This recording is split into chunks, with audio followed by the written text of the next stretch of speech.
अस्सलाम वालेकुम स्टूडेंट्स।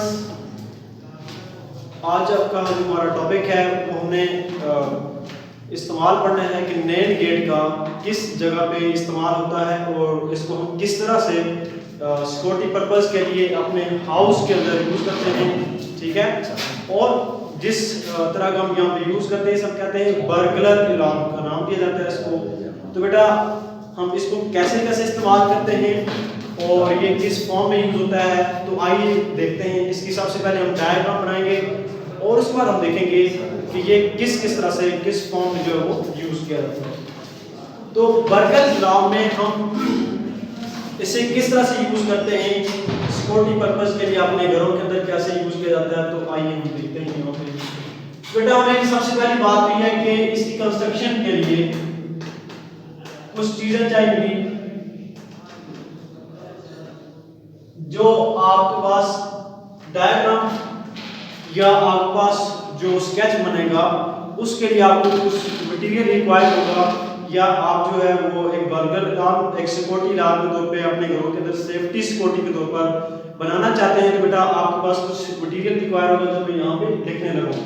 सबसे पहली बात तो यह है कि आपके पास एक जो है पोटेंशियल की बैटरी चाहिए, हाई पोटेंशियल की। ठीक है, नंबर 1 स्विच, नंबर 2 आपके पास अलार्म जो आप यूज करेंगे, नंबर 3 इसी में आपके पास जो है वो रेजिस्टेंस चाहिए आपको। ठीक है, इसी तरह से आपके पास यहाँ पे एक लाइट डिपेंडिंग रेजिस्टेंस चाहिए जिसे आप LDR कहते हैं। ओके स्टूडेंट्स, नंबर 5 आप क्या चाहिए, पोटेंशियल या बैटरी हम जिसे हम कहते हैं, बैटरी भी आप यूज कर सकते हैं, तो सर्किट में आप यूज करेंगे। ठीक है, और इसी तरह से नंबर 6 जो आप यहाँ आप जो चीज यूज करेंगे वो क्या होगी, वो भी हम यहाँ पे देख सकते हैं। आपको नेट गेट चाहिए,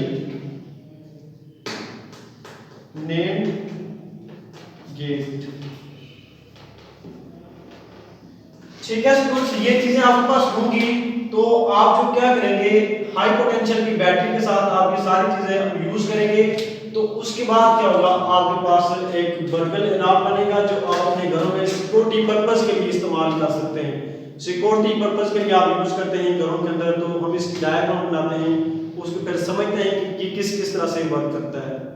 बेटा हमने उस दिन भी पढ़ा था कि जो आपका नेट गेट होता है जिसे आप नेट गेट कहते हैं, वो बेसिकली आपके पास एंड और नॉट ऑपरेशन को मिला के बनता है। ठीक है, एंड और नॉट को जब आप इन दोनों गेट्स को आपस में कंबाइन करते हैं तो आपके पास क्या बनता है, वो नेट गेट बनता है। ठीक है, तो इसका हम यहाँ पे ट्रुथ टेबल भी बनाएंगे,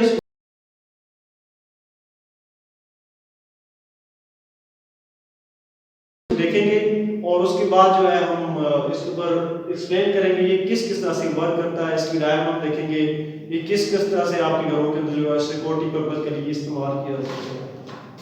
बट आइए हम अब डायग्राम के अंदर देखते हैं कि ये कैसे इसकी डायग्राम बनती है। सबसे पहले हमने एक बैटरी जो हमने कनेक्ट करनी है हाई पोटेंशियल की, वो यूज करनी है यहाँ पे।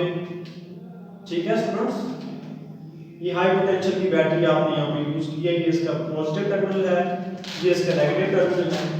इसी पॉजिटिव टर्मिनल के साथ आपने यहाँ पे एक LDR रेजिस्टेंस यूज करनी है, लाइट डिपेंडेंट रेजिस्टेंस हम कहते हैं। LDR से बात क्या है, ये जो मैंने यहाँ पे यूज किया ये एक रेजिस्टेंस है जो लाइट पर डिपेंड करेगी, जब तक उस पर लाइट फॉल करेगी वो वर्क करेगी, जब नहीं करेगी तो। ठीक है, इसी के साथ हम क्या करते हैं, एक और रेजिस्टेंस भी यहाँ पे कनेक्ट कर लेते हैं। ये सिर्फ क्या होगी, आपके करंट को या आपके इनपुट को लो करेगी, लेकिन ये लाइट पर डिपेंड नहीं कर रही। समझेंगे R, लेकिन ये वाली जो है ये किस पर डिपेंड कर रही है, ये आपकी लाइट के ऊपर डिपेंड कर रही है। जो इसके ऊपर लाइट पड़ेगी उसके ऊपर ये डिपेंड करती है, और इसी को हम आगे जाके कनेक्ट कर लेंगे यहाँ पे किसके साथ, जो हम यहाँ पे गेट यूज कर रहे हैं वो क्या है, नेट गेट। इसी को आपने किसके साथ कनेक्ट कर देना, वो नेट गेट के साथ कनेक्ट कर देना। यहाँ पे ये आपका नेम गेट होगा, इसकी हम डायग्राम बना रहे तो स्केच आपके माइंड में होना चाहिए। ये क्या है, नेम गेट। ठीक है स्टूडेंट्स, इस गेट पर क्या आता है, ये बबल सी बनी होती है। ठीक है, इसके आगे क्या लगा होगा, जो आपका इलाक है, ये जो स्पीकर है जो आप यूज करेंगे, जो रिंग करेगा, वो आप यहाँ पे क्या करेंगे, इस्तेमाल करेंगे। उसकी शेप यहाँ बना लेते हैं।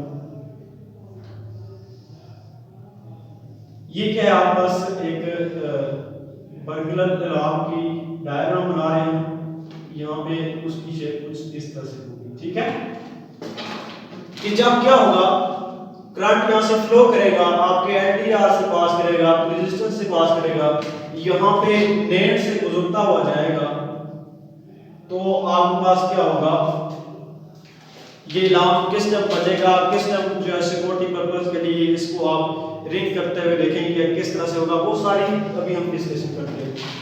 ये जो होगा इसका इनपुट, इसे हम ए कहेंगे, इसे हम क्या कहेंगे, बी। बेटा इसी के साथ आपने यहाँ पे एक स्विच भी लगाना है। अभी मैंने यहाँ पे लिखा है कि एक स्विच होगा आपके पास, यहाँ पे ये जो मैंने यहाँ पे लिखा हुआ है, वो स्विच आपने यहाँ पे ज्वाइन करना है। ठीक है, ये इसके साथ ऐसे, ये यूं ऐसे वायर पास करेगी इसमें से, और यहाँ पे एक स्विच आपने यहाँ पे कनेक्ट कर दिया है। ठीक हो गया,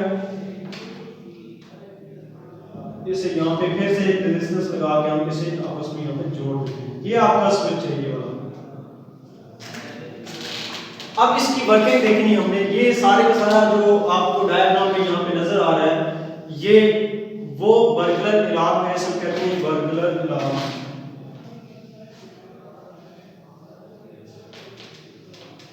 बर्गुलर इलाक, ये सारा जो सर्किट बना है, ये स्विच है।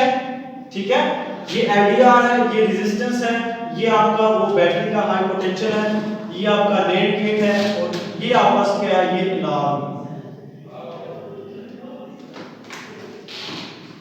ओके स्टूडेंट्स, अब हमने इसकी वर्किंग देखनी कि ये कैसे वर्क करता है। तो बेटा देखिए, इसके बाद मैं आपको कुछ 2 पॉइंट्स दिखाऊंगा, वो आपने लिखने होंगे। वो 2 पॉइंट्स आपने अच्छे तरीके से इसी के ऊपर देखने के, इसको किस तरह से आपने लिखना कैसे है, बाकी तो आपको डायग्राम में समझ आ ही जाएगी कि क्या करना है। बेटा इसमें देखिए जरा, जब करंट फ्लो करेगा तो यहां से जाता हुआ इस एलडीआर में से पास करेगा। ठीक है, अब यहां से पास करता हुआ फिर क्या जाएगा, आपके पास नेट गेट तक जाएगा, और फिर इसी तरह से जाहिर सी बात है, ये दोनों आपको पता है पैरेलल लगे हुए, ये वाली भी और ये वाली। ठीक है, जो करंट यहां से इधर इसको जाएगा तो उसी में से ये पॉजिटिव टर्मिनल है, तो कुछ करंट जो है वो इस रेजिस्टेंस से होता हुआ कहां पे जाएगा, उस नेट गेट तक जाएगा। हम यहाँ पे इसका जो है वो ट्रुथ टेबल भी बना लेते हैं। नेट गेट का ट्रुथ टेबल क्या होता है वो हम यहाँ पे देख लेते हैं जी। आपको पता है 2 इनपुट्स होती हैं ए और बी की शक्ल में, ए और बी की शक्ल में 2 इनपुट्स होती हैं।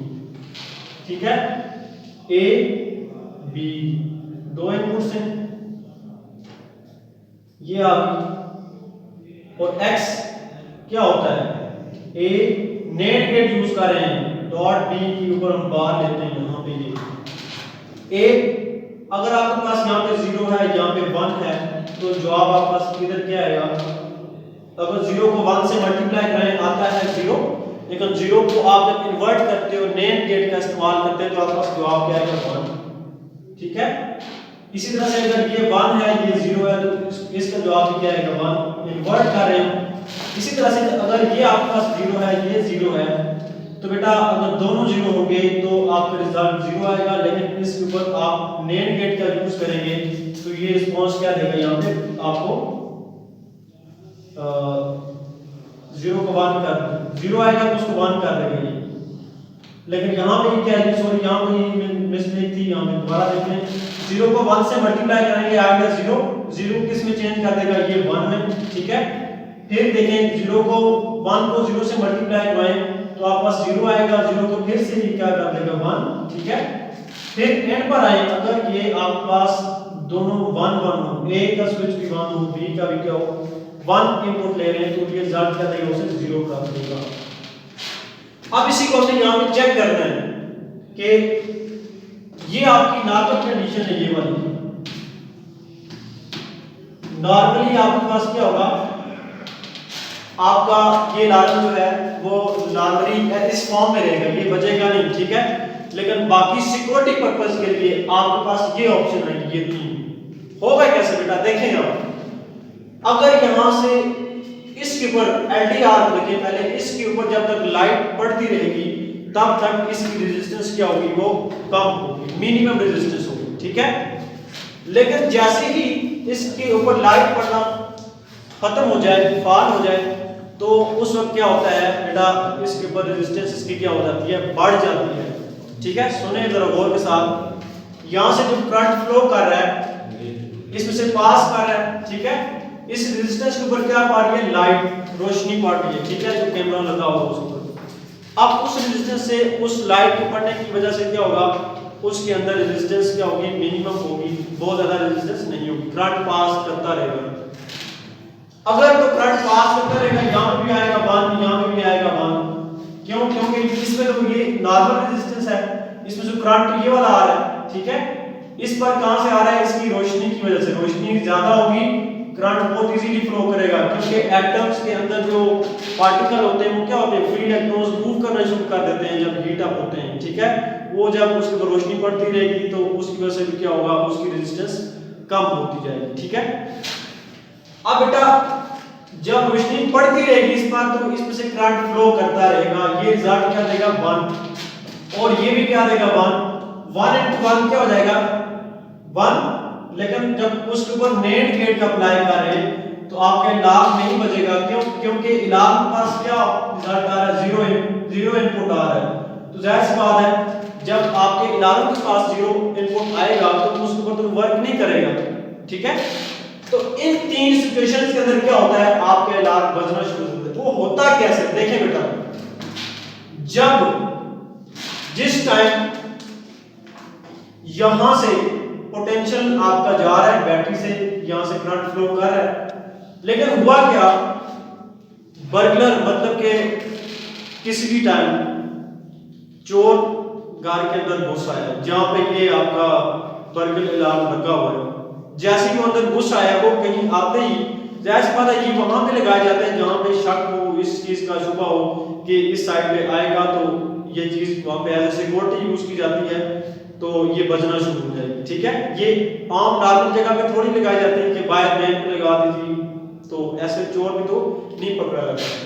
तो फॉर एग्जांपल यहां से चोर आपके दरवाजे से अंदर एंटर हुआ है, तो सामने ये लगा था एलडीआर, अब वो उसके आगे आ गया, जैसे ही उसके सामने आएगा, ठीक है, इस पर रोशनी पड़नी बंद हो जाएगी, ये वाली रोशनी बंद हो जाएगी।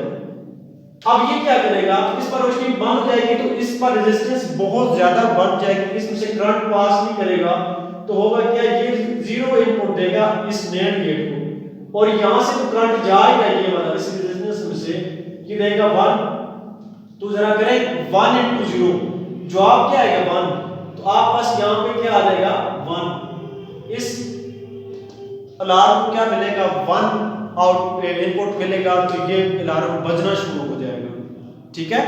इट मींस कि जब यहां पे रोशनी पड़ना खत्म हो जाए, इसके सामने कोई चीज आ जाए, तो क्या होता है, कोई भी अननोन पर्सन, कोई भी ऐसी चीज जो इसके सामने आ गई, तो इसने क्या किया, यहां से करंट को पास आउट करना बंद कर दिया, इसने इनपुट दिया नेट गेट को 0, लेकिन इस ऊपर वाले रास्ते से तो करंट जा रहा था, 1 into 0 क्या हो गया 0, और 0 को आपके नेट गेट में किस में चेंज कर दिया 1 के अंदर, वो 1 आपका चला जाएगा कहां पे, वो इनपुट जाएगा आपके अलार्म के पास, और अलार्म को जब इनपुट मिलेगा तो वो बजना शुरू हो जाएगा, ठीक है। एक तो तरीकाकार ये था। अब दूसरा तरीकाकार क्या है, बेटा देखिए 1 into 0 भी मैंने कहा कि 1 होता है, 1 पे क्या होता है, मैक्सिमम आउटपुट मिलता है आपको। इस कंडीशन में क्या होगा, आपका अलार्म बजना शुरू हो जाएगा, तो आपको पता चल जाएगा कि कोई चोर या कोई ऐसी चीज जो अनसिक्योरेबल है वो आपके घर में घुस आई है, ठीक है। अब दूसरी बात क्या है, अगर इस पर रोशनी पड़ती जा रही थी, ठीक है, चोर जो था, जो बर्गलर था, वो आपके घर में एंटर हो गया है, लेकिन हुआ क्या, वो उस तरह से आपके उस एलडीआर के सामने नहीं आया, उसके बाद तो रोशनी पड़ रही है, लेकिन अब क्या होगा, अब आपने किसी ऐसी जगह पे स्विच लगाया है, सीढ़ियों पे आपने स्विच लगाया हुआ है, या कुछ किसी ऐसी नाजुक जगह पे आपने एक स्विच फिट किया हुआ है जहां पे आपको आइडिया है कि इस तरफ चोर आ सकता है, आपको उस चीज पर शक है, तो बेटा आप लोगों ने देखना है कि जब चोर आएगा वो या कोई भी थीफ हो सकता है, कोई भी बर्गर हो सकता है, कोई भी अनसिक्योर पर्सन हो सकता है जिससे आपको प्रॉब्लम हो, तो वो वहां से रास्ते से आते हुए यहाँ पे आपने एक स्विच लगा दिया है। जैसे ही उसका पांव इस स्विच पर पड़ेगा, ये स्विच बेटा क्या हो जाएगा, ये कनेक्ट हो जाएगा। होगा क्या, आपका ये वाला पोटेंशियल यहां से तो आ रहा है, आपको करंट मिल रहा है 1 यहां मिलेगा आपको सॉरी इनपुट कितना मिल रहा है 1। इसके साथ क्या होगा, लेकिन जैसे ही आपने देखा कि उस चोर का या उस थीफ का या उस अनसिक्योर पर्सन का पांव जो है उस स्विच के ऊपर आ गया जहां पे आपने उसको रखा था, उसे नहीं पता चला, लेकिन आप लोगों ने ऐसे उसको फिट किया हुआ, तो बेटा क्या होगा, तो ये स्विच जुड़ जाएगा। करंट के पास दो रास्ते होंगे, एक तो क्या करेगा यहां से पास करेगा, और दूसरा क्या होगा यहां से आते आते यहां पर आकर जब वो डायरेक्टली इसकी तरफ मुड़ जाएगा और यहां से करंट फ्लो करना शुरू हो जाएगा। इधर को करंट नहीं आएगा, ठीक है बेटा। जब इधर करंट नहीं आएगा तो ऑब्वियसली आप बस यहां पे रिजल्ट क्या बनेगा 0, तो 0 * 1 क्या हो जाएगा 0। लेकिन आगे आपने नेट गेट लगाया हुआ है, वो क्या करता है इस 0 को 1 में चेंज कर देता है। यहां पर फिर आपको आउटपुट क्या मिलेगा, इसका वो 1, और आपके स्पीकर का जो अलार्म आपने लगाया हुआ है उसके पीछे आपको फिर इनपुट मिलता है 1। तो बेटा इस तरह से क्या होगा, आपका फिर से वो जो अलार्म होगा वो बजना शुरू हो जाएगा, ठीक है। अब ये थे, अगर आप देखें यहाँ पे 0 * 1 करें तो 0 * 1 अभी हमने यहाँ पे किया 0 * 1, आप बस फाइनल रिजल्ट नेट गेट पर अप्लाई करने के बाद क्या है 1, ठीक है। तो बेटा बाकी आपको पता ही है, अगर ये दोनों 0 हो जाए तो तब भी आपके पास क्या होता है, वो रिजल्ट 1 ही आता है। क्यों, जब आप दोनों को 0 0 कर देंगे, नेट गेट लगा हुआ, नेट गेट क्या करेगा, उस 0 को फिर से 1 में चेंज कर देगा। लेकिन जब आपके पास दोनों 1 1 होंगे, इधर भी 1 हो, ऊपर भी A की जगह पर भी B की जगह पर भी आपके पास क्या हो 1 हो, तो बेटा क्या होगा, आपके पास आपके अलार्म क्या होगा, वो नॉर्मली रहेगा। लेकिन जैसे ही एक भी इनपुट आपके पास 0 हो जाए, दूसरी आपके पास 1 हो जाए, तो आपके पास क्या होता है, आपका अलार्म बजना शुरू हो जाता है। ये आपके पास क्या था, एक सिक्योरिटी पर्पस के लिए अपने घरों में हमें इस्तेमाल करते हैं, ठीक है। और हम जो है फायर अलार्म भी यूज करते हैं कि किसी जगह पे आग लग जाए, उसका टेम्परेचर ज्यादा हो जाए, तो तब भी क्या होता है